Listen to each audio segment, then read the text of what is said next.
Hi, everybody. I'm so happy to be here today. I think I'm a minute early because I wasn't sure if I'd be able to get on okay or not. And it looks like it's easier than I thought because typically I'm lucky enough to have somebody else start the Instagram Lives. Today, I wanted to really start off, and I'm thinking maybe I should wait until 11:30, but it's just 11:30 now. For anybody who does join, I really wanted to start off and thank everybody, because the thank you is well deserved. We have done, I think, such remarkable work in such a short time.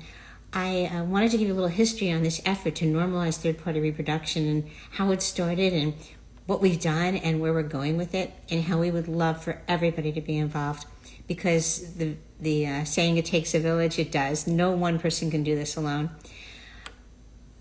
I would say about a year ago, maybe two, I was talking to some of the people I work with, and there was a lot of questions that came up about talking about if they were going to tell the doctor, if they were conceived through third-party reproduction. A lot of feelings associated moms had about telling the doctor, or an emergency room, or a college application, or any place. And what we really want to do is, hi everybody who's joining, and thank you.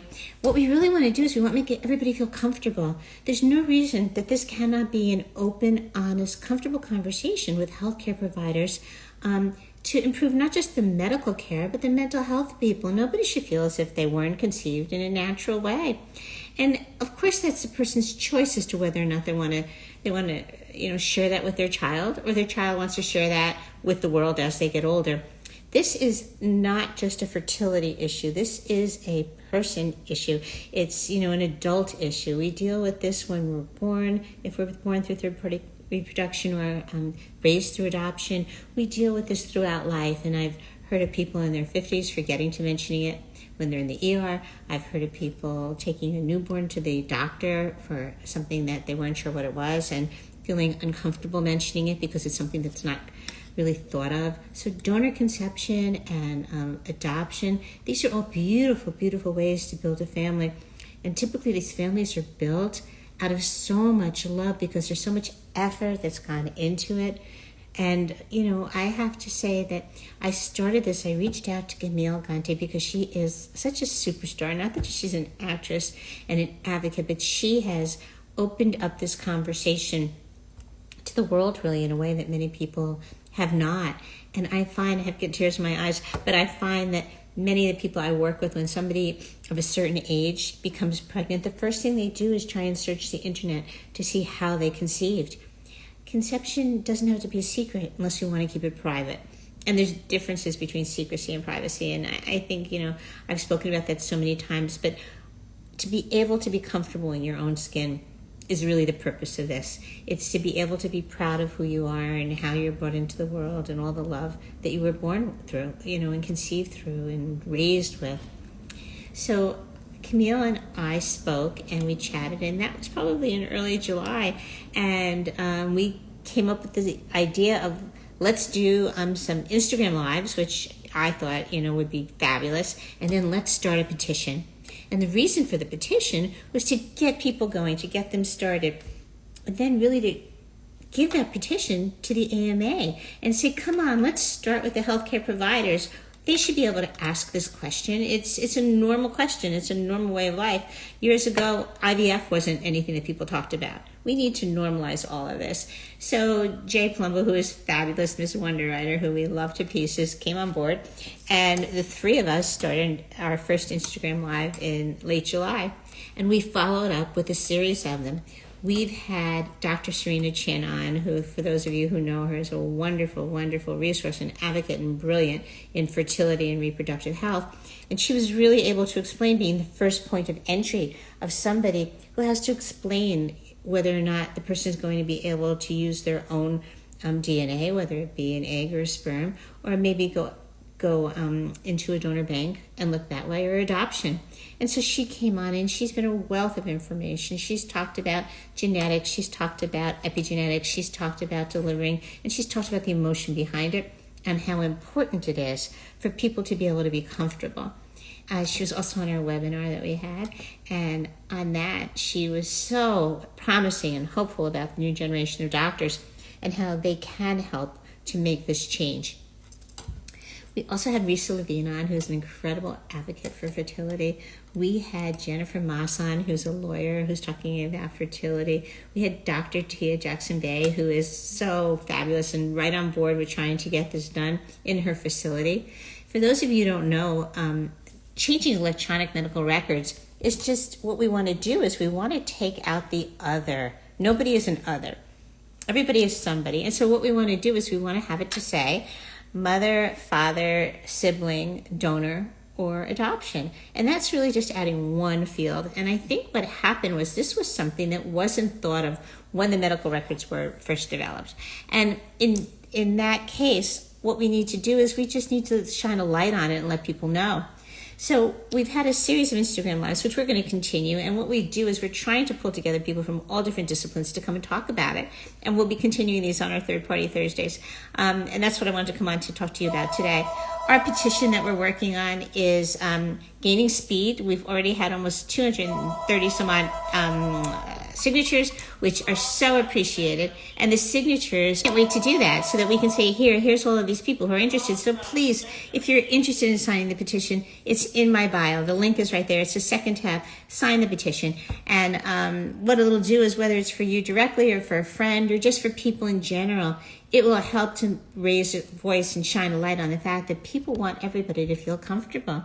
The next piece of what we did with this webinar is we just wanted to get some education out there, and Barb Collura was on it, the president of Resolve, which anybody involved with fertility knows how fabulous Resolve is, and Barb is sensational in terms of advocating, and she has got a huge wealth of information and understanding of the significance of how you turn your fertility journey into building your family. And then once you build your family, having everybody in your family feeling comfortable and happy.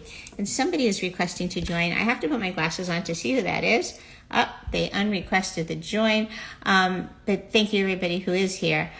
And so Barb was on, and Barb was able to talk about that. And what we would do is, if we had this on a medical record, we had it on a college application, we had it anywhere, it allows the conversation to take place. And not only does it allow the conversation to take place and have the person feel comfortable, what it also does is it allows others not at all involved with this issue, not familiar with the issue, to say, wow, this is another way of building a family and having a family. So it opens it up to the world.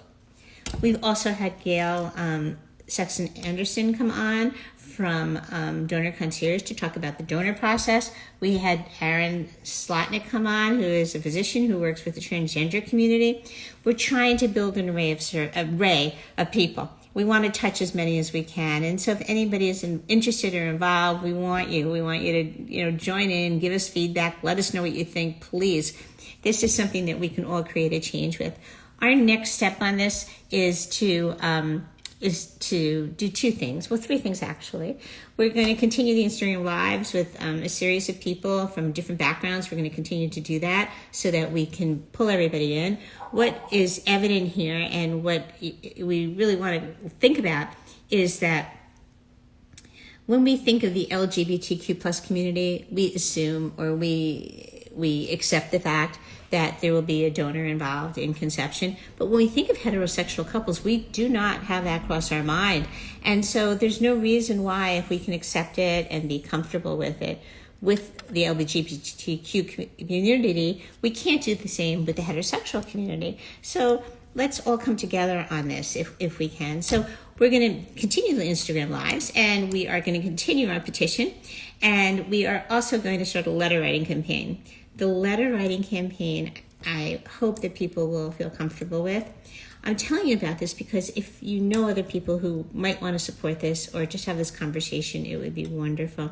So we're going to be doing a letter campaign. We'll send out we will provide letters that can be sent to either your physician, your personal physician, or possibly a regulatory body. Because if the regulatory bodies start to look at this and they start to understand it, they'll start to look at the medical record to see if it's asked. Regulatory bodies go into hospitals, they go into doctors' offices, they go into facilities, and they make sure that all the important questions are asked. And genetics sometimes are important, and sometimes they're not.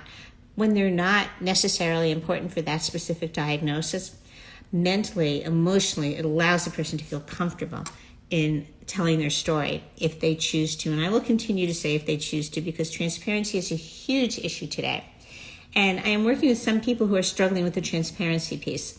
And so I want them to know that they're not alone in that struggle. A lot of people are concerned about transparency, especially in religious communities and acceptance. So we want to be sure that people are able to share this information if they want to. We want it to be available. And so we'll have the letter writing campaign. I don't want to divert too much. And that will be for your physician. It'll be for regulatory bodies. It will be for the AMA. And it will also be for legislature. Now, when you think about it, fertility touches 1 in 8. That's huge. So when I've had the privilege of going to Albany to advocate with Resolve, I would say that a lot of the people who I were advocating with and for all were touched by infertility in one way or another. Many of them shared that story, whether they were sitting on the side of the legislature or sitting on the side of those advocating. So it's something that's a light bulb moment for many. Like, of course we want to know this information. Like, why wouldn't we just put it on a medical record? It's not a hard ask. It's just hard to change the system. And then we'll be also following up with another webinar. And this webinar will have a series of other information to share. Any ideas, any suggestions, anything anybody wants to include, please reach out to me or reach out to Camille or Jay. Want to hear from you. We want to know what it is that you think will help to make this difference and make this change. We can't do it without you. So I just wanted to come on briefly today to give you a quick update on what's going on. Next week we'll have information on the webinar in case you didn't get the opportunity to see it.